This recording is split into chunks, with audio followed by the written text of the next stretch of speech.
મિત્રો, શું કોઈ વ્યક્તિની પોલીસ ધરપકડ કરે તો એમ સમજી લેવાનું કે એને હવે સજા થઈ ગઈ? તો જવાબ છે ના. કારણ કે તે વ્યક્તિ સામે જે ગુનો નોંધાયો છે તે ગુનાની તપાસ કરવા માટે પોલીસ આરોપીની ધરપકડ કરતી હોય છે.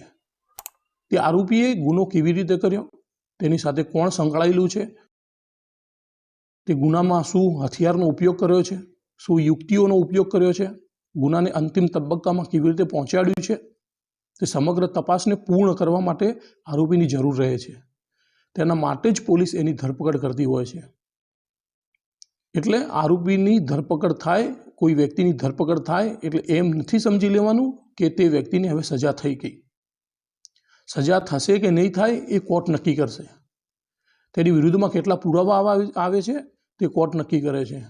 જ્યાર સુધી આરોપીની સામેનો કેસ સાબિત થતો નથી ત્યાર સુધી એ આરોપી નિર્દોષ છે. તે આરોપી ગુનેગાર નથી.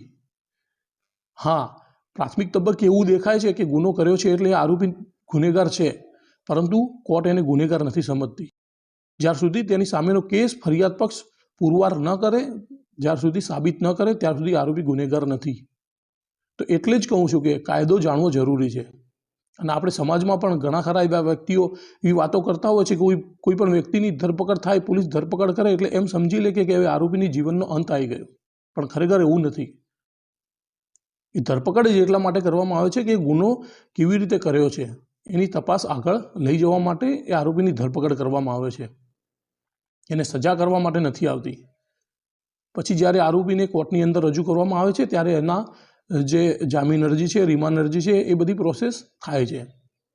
એટલે શોર્ટમાં એક વાત કહી દઉં કે આરોપીની ધરપકડ થાય એટલે આરોપી ગુનેગાર જ છે અને આરોપીએ જ ગુનો કર્યો છે એવું પ્રાથમિક દ્રષ્ટિએ સાબિત ન થાય.